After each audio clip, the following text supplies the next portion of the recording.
means, I don't know how you all view that, because I know everybody's saying it's home, it's Saturday. I obviously want to thank you, Ken, for the invitation to speak, for the privilege of being here with all of you, and those of you that I've had a chance to talk with. Great session. I hope you do this. I hope you continue to do this. We'll put you first out on YouTube. Okay. Most of you, who wasn't here last night to hear me speak, just so I have a sense? Okay. Well, it's hard because I could say some things I said last night, but then half of you or 2/3 of you heard what I said. So, just so those of you that didn't see me know who I am, my credential, I'm the co-inventor of Act Software, the product that literally created the contact management category. When it didn't exist back in 1987, that came on the market April 1st. You get to remember April Fool's Day, 1987. It's still on the market 26 years later. Over 10 million people have bought it, and since it was part of the 26-year history in the non-copy protected era, remember those when I would buy something and give you my diskettes and you'd copy it? I don't know how many people really are using it or have, 20 to 30 million, no idea, but Act is the product that's attributed with being the catalyst that started the CRM industry, multi-billion-dollar CRM industry. That's me. Okay? I'm just a regular guy, street kid from Chicago. Me and my partner, another sales guy. So I started my career with IBM, just showing you a little bit about me. Born and raised in Chicago, and I'm still a Cubs fan and a Chicago Bears fan. Yes, I have to root for the Dallas Cowboys that are in DFW, but I still am a Chicago Bears fan, and I always will. Anyway, my whole DNA, obviously, is relationships. Meaningful business comes from meaningful relationships. This is common sense, but as I said last night, most people don't apply common sense. It's uncommon in most of the world. And we do things that violate common sense all the time. And I gave some examples of that last night in a tweet that somebody did, and a LinkedIn somebody did, and an email that somebody did that happens with very smart people. Okay? I'm going to give everybody in the room the benefit of the doubt that we're all smart people, but we can still make stupid mistakes. And those things can cost us business. Those things can cost us perception. Relationship, I don't really like CRM. Now, I just told you that Act is the product that basically was acknowledged and is acknowledged and starting in the whole industry. You would expect me to say I'm pro CRM, customer relationship management. I'm anti-CRM. I am. I seriously mean that, and I am for a number of reasons. In today's world, we are equipped with multiple devices. And tell me where the line is clear between business and personal. Tell me, does it matter that you are a prospective customer or that you're just a golfing buddy or a poker buddy or a fitness club buddy? Or what? Does it matter in today's world? What constitutes the potential of your network? Is it just business? CRM fundamentally is business only. Therefore, prospects and customers. What do I do about the rest of my life? Where do I put those people? And typically what happens, and I obviously talk to a lot of people, and they say, oh yeah, I'm using Salesforce.com, and we've got a great company database, and then we're keeping track of everything. But what are you doing for your personal stuff, your other stuff? Now, some of those people in the other stuff, your personal life, might become a customer. Some customers may become friends. Right? That's what I'm saying. What difference does it make? People are people. My relationship statement that I said last night, most companies don't even think about having. They have a mission statement, but they don't even think about having a relationship statement. Mine is, people matter. We believe in the infinite potential of closer relationships. It doesn't say we believe in the infinite potential of closer relationships for purposes of business. Now, do I want business? Sure, we all need a livelihood to live and enjoy the things we enjoy in our jobs. But our jobs enable us to have a personal life that we enjoy, right? So all of it's important. Your net worth, however you define that, today, tomorrow, and next year, and for your entire life, when you come to the end of your career, your net worth will be directly proportionate to and correlated with your networks that you've worked your entire life. Notice I said networks, not your business network, singularly. The reason I don't like CRM, that's one of them, it's only good for business. Everybody's important. So what happens is, if I meet somebody here, let's just use you, and I've talked to a number of you, and you say, oh, I want to get VIPorbit, which is my current product for Apple, iPhone, iPad, and Mac users. And by the way, you notice I don't do a lot of commercial, I'm not here to sell you anything. The iPhone version is free. Download it. Use it. Okay? The iPad version is a one-time cost of $20. 20 bucks. And is still on the market, it's $500. Okay? Windows product. The Mac version is a one-time cost of $50, and our sync service, if you have multiple Apple devices with the VIPorbit versions on each, because they're written for each device, and the data is on the device, by the way, not in the cloud. The sync service is free, so whatever device you put data on, right? If I do something in here in VIPorbit, it's already on my iPad and my Mac. I don't care which device I use. All right, so that's enough of my commercial. But CRM. I also don't like CRM because, you know what? Can anybody honestly stand up in the room here and tell me you literally can manage a relationship? You can literally manage another person. Are you kidding me? I can't manage my kids, right? What makes me think I can manage you? You're in my CRM database and I'm managing you? I've never liked that name. But if I'm forced to use those three letters, CRM, I think they should stand for something else. But I'm not going to say it just yet. I'm going to ask you a question first. What is, I'll put it this way, what are your two most important assets? That is the foundation for everything else that you might consider to be an asset of yours. What are your two most important assets for your entire life? No, time is not. Time is an asset, of course, but... Education. No. Body and mind. Family, no. Oxygen. Okay. I guess I need a heartbeat, and yeah, okay. Let's not go there. No, think about it. And let's think about just as adults and what we've got left for the rest of our lives and what we want to enjoy, business and personal. What are the two things that I have to just protect, enhance, utilize, exercise, etc., that mean everything to what my life is going to end up being? No. Well, kind of, but I'm not going to use that word. No. No. Yes, I mean, of course. There's a lot of them. We all have a lot of assets. Yes, my ability to think, my ability to discern. Like, of course those are assets. I'm talking about the pivotal, the cornerstones. Okay, I could be the smartest person in the world, but if I don't manage these two things, if I don't understand those two things are the two of the most prominent tier 1 assets in my life, it doesn't matter.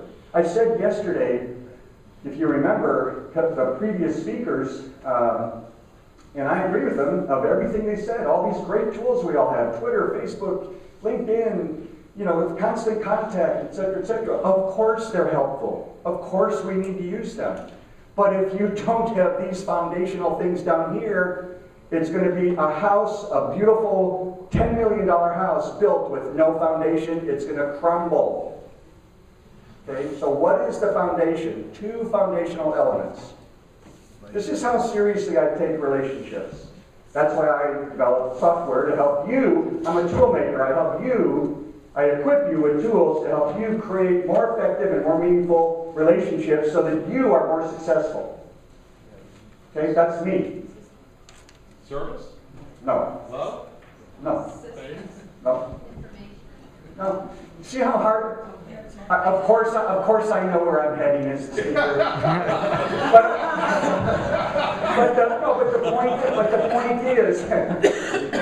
But the point is, isn't it evident that we really don't think about the two things I'm going to mention in a moment here?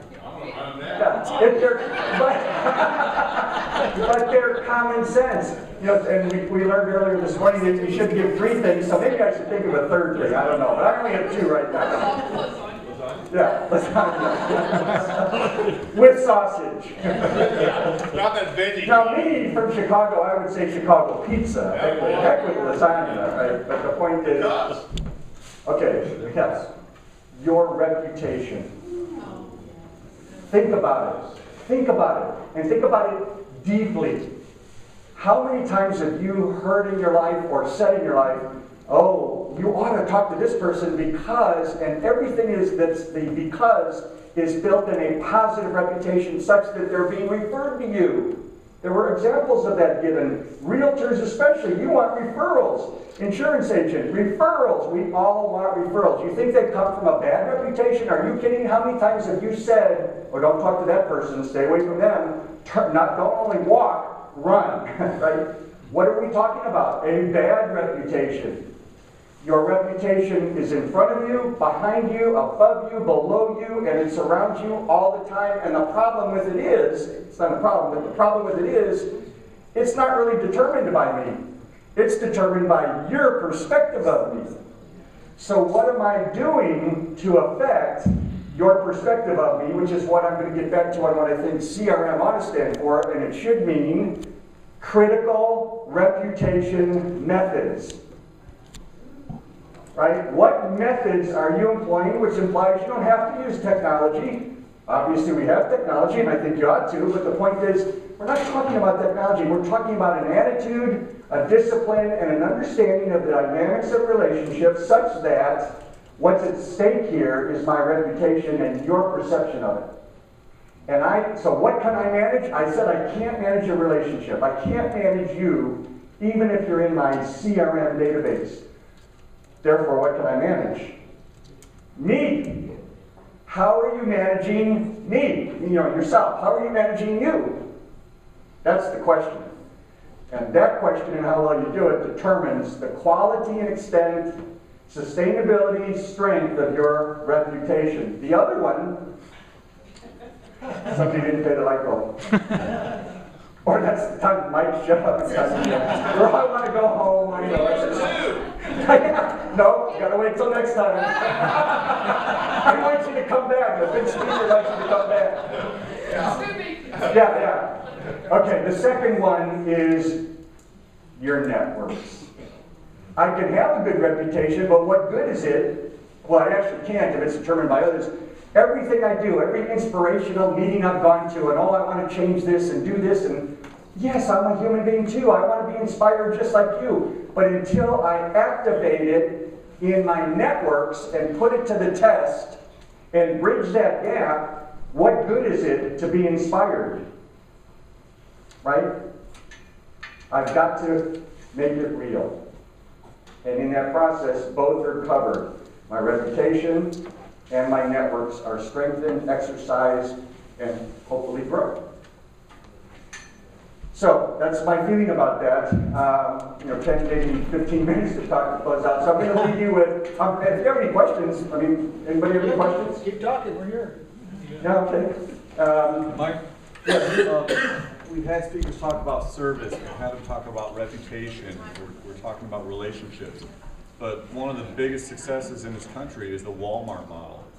What's the reputation of Walmart? What is their service level? I would say that it's pretty low either way. Yet that is the dominant in the market. Mom and pop shops are out of business because of that. We're in similar situations where many of our businesses are being commoditized. And how do we fight or react to or deal with that wave, that tidal wave of commoditization that's coming at us? That's a very good question. And again, the whole concept, for those of you that weren't here last night, I did say that, another reason I don't like CRM is that the attitude of a lot of CRM kind of systems, CRM is kind of a Kleenex generic phrase today, right? Is that it's a collection of clinical data, right?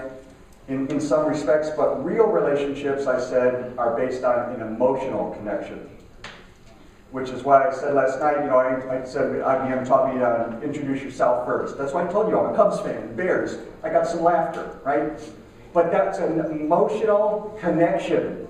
It caused laughter. One of the best things in life that nobody teaches is, and I try to do this myself, I cannot carry a joke very well, and I certainly not such that when I first meet somebody I tell a joke. I'm uncomfortable doing that. I can't do it, but I know how to make fun of myself, and I usually do.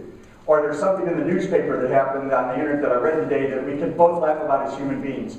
Because I want, in the first minute, and I'm not exaggerating, to cause laughter and a smile on your face. Why? Because it's dopamine. I'm serious, dopamine.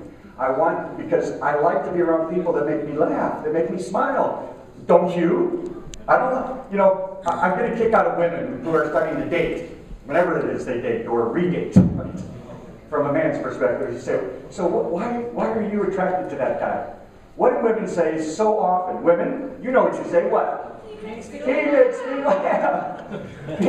I'm not kidding. You know, it's right in front of our eyes, the things that cause a connection that just bonds me to somebody. As far as commoditization, let me give you a real example. And it's a little thing, but remember last night I asked, the little things mean a lot? And people said, yeah, and I said, no, you're wrong, they mean everything. Right? And here's an example of an everything that meant something to me, as insignificant as it is, really. So when I moved into my home in the neighborhood I lived in for the last 7 years now, what's around most of our homes in our neighborhoods? There's a lot of them. There's a lot of little, grocery stores. There's a lot of Chinese shops, but there's a lot of dry cleaners. A lot of dry cleaners, right? Coffee shops, right? There's a lot. So I literally tried various dry cleaners. And I would take my clothes in and, you lay them on the counter and the person comes up and blah, blah, blah. Here's your ticket. Will it be ready tomorrow? Yeah. Here's my ticket. Bye. Okay, I had my dry cleaning done. But I finally went to a dry cleaners and I walked in, put my clothes on the store, and the lady, I don't know, she was 40 years old, let's say. She looked at me and she said, I've never seen you in here before. Are you new? And I said, yeah, I just moved here. She said, what's your name? And I said, Mike. And she said, well, my name's Debbie. And she extended her hand. Hi, Mike. Nice to meet you. Do you know that one thing made the difference, and that's where I take my cleaning? Because she introduced herself. Because compared to, everything is relative, compared to the other commoditized dry cleaners, I want to be with somebody that I can laugh with, talk with, that treated me personally. I believe that we are way beyond, in fact, not beyond, it's dead, the business-to-business world. I believe we are in the business-to-consumer world is dead. What we are and where we're headed will always be dependent on the P2P, person-to-person, people-to-people, right? That's what's important. Are you uncommoditizing yourself by having a people-to-people orientation? Because the real answer to your question comes down to what's your attitude? What's your demeanor? I mean, this is not rocket science. It's proven, and it's also common sense that doesn't need any proof. But people don't do it. That's why I keep saying this. Smile. I went up to a lady, I'll pick you, okay? So I heard you speak. I enjoyed your talk. So hi, I'm Mike. Hey, Lauren. Hi, Lauren. Nice to meet you. Look at wasn't there something that happened different there? Really, Lauren. Now that we connected, our eyes with each other, there was something that happened here, and this is glue. That emotional connection is the glue, and I want it locked so you can't pull it apart. Or at least it's harder to pull it apart. I can screw up. All relationships are permission-based, right? People don't get married because one person didn't want to, right? People don't date because one person didn't want to. I come to you as a customer. I purchase from you because you do something, for me, and I do something for you. There's mutual value, but there's personalization that underlies it, and that's the best I can answer your question. We are our own brand. I said that last night.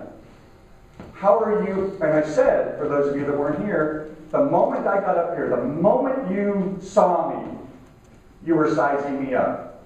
You were assessing me, and you're still right now assessing me.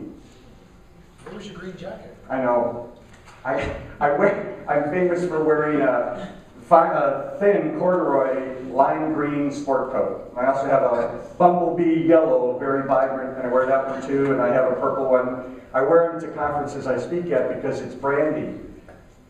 And it's purposefully done. I didn't this time because it was too cold. I had my turtleneck sweater on here yesterday. It would look a little funny, but I do things that brand me to distinguish me from the crowd, right? For example, most of the guys in the room here, and you ladies too, are wearing black, gray, whatever. Okay, you're wearing a colorful blouse. You stand out, right? Scott's wearing a blue, it's standing out a little bit more. I'm wearing a light blue, and I stand out more than you from just this shirt, right? So how are you standing out? Because we are all part of crowds, and it's a blur, right? It's a blur. What are you doing to prevent the blur? Like the socks. Exactly. Right. Okay. So I don't know if that answers your question, but these are the things that I applied. And they're just, you know, I could have, you're all old enough in here. Remember the early days of Saturday Night Live? Remember Father Guido Sarducci? I love Father Guido Sarducci. I remember seeing him the first night, and I can't carry it off, or I don't have his accent to do it. So, you know, pretend I'm pretty good at mimicking Father Guido Sarducci here. But I remember his skit was, all of you college students are paying, you know, $50,000 to get your economics degree, whatever. I come to Father Guido Sarducci School for $10,000 and I'll teach you everything you need to know. I thought, wow, 10 versus 50. Yeah, I'm gonna go to his. So here's all the people that get in the class, and he comes in as the professor, and he said, economics, supply, demand. Thank you very much. You know, the problem with supply and demand in the business world, we'll focus on business here, those are easy. You know, starting a business is pretty simple, right? In the sense of, okay, you buy something for cheap and you sell it for more, and you make money, presumably. The problem is the gazillion things between those 2 points you have to manage so that you make money and can stay in business. And all of that is the foundation, the cornerstone of your attitude and discipline and purpose well beyond technology. But I want to employ technology to go farther than I can without it. So, I'll give you a good example. Where's John? Chucky, is he still here? In the back. Okay. John, we had dinner last night, right? We were at the dinner table. And I'm starting my career with IBM in the mainframe era. I'm a classically trained IBM sales guy.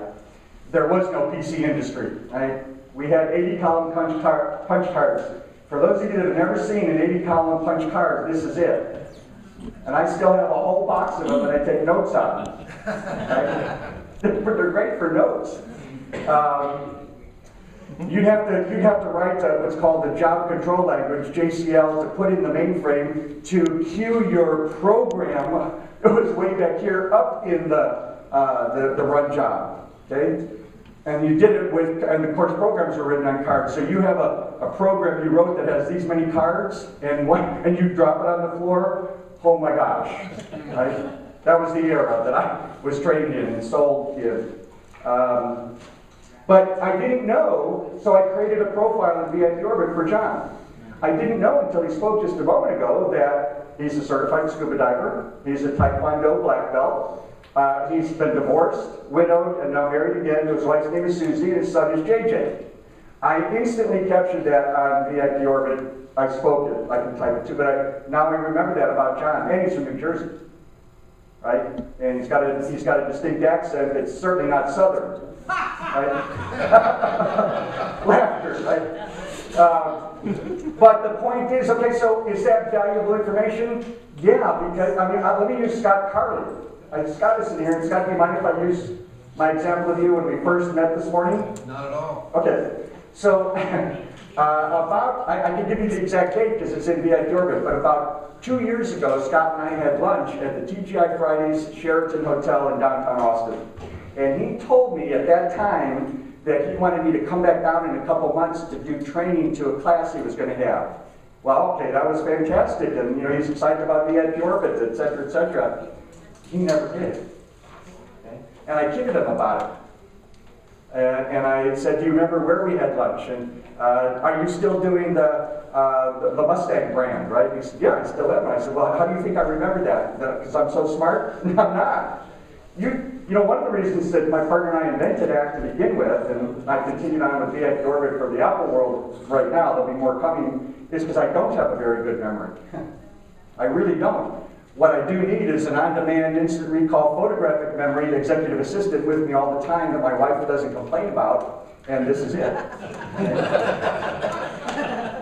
Although she does complain that I do spend too much time doing this. We'll admit that. You see what I mean, though? I say some of these things self-deprecatingly. You think I'm doing it mindlessly? I say what I say because words matter, actions matter, but I made you laugh. I'm self-deprecating. That I can do. I can make fun of myself, and people like to laugh at other people. Human nature. Find your comfort zone to distinguish yourself. But ultimately, what is it that you want to achieve with people? I call it the likability factor. I want you to like me.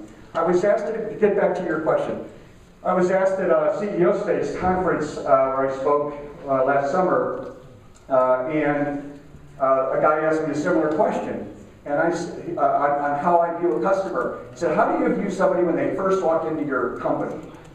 And I said, "Well, I'm going to give you an answer you might not expect." I said, "Most of you," and I said, "Raise your hand if you agree with this," and everybody did. When they walk in the store and you've never seen them before, like that dry cleaner lady, they probably hope, you probably hope that it's going to convert to a customer, right? So your mindset is prospective customer, and you're zeroed in on that. I don't do that. You've put a ceiling on yourself. Remember I said our relationship statement is, we believe in the infinite potential of closer relationships. Well, to say it's just prospective customer, customer got to keep them, customers come and go. Tony said this morning, you all agree with her. The world we live in today is there's no loyalty. There's a lot less of it. It's harder to keep, right? So remove that ceiling. What I answered the guy with was this. I said, when you walked into the store, when I first met, every one of you that I met here, my mind didn't go just to prospective VIPorbit customers. I wondered if I could have this person as a friend. A friend is a much higher level. Now, if that friend becomes a customer, great, but if you treat people like a friend, as opposed to, I'm kind of interested in you becoming a customer, and if you're not, then I'm not going to be a customer. Are there any multi-level marketing people in the room here? But who hasn't been approached by multi-level marketing people? Okay. We all have. One of the, in a former life, 1980, I was an Herbalife distributor.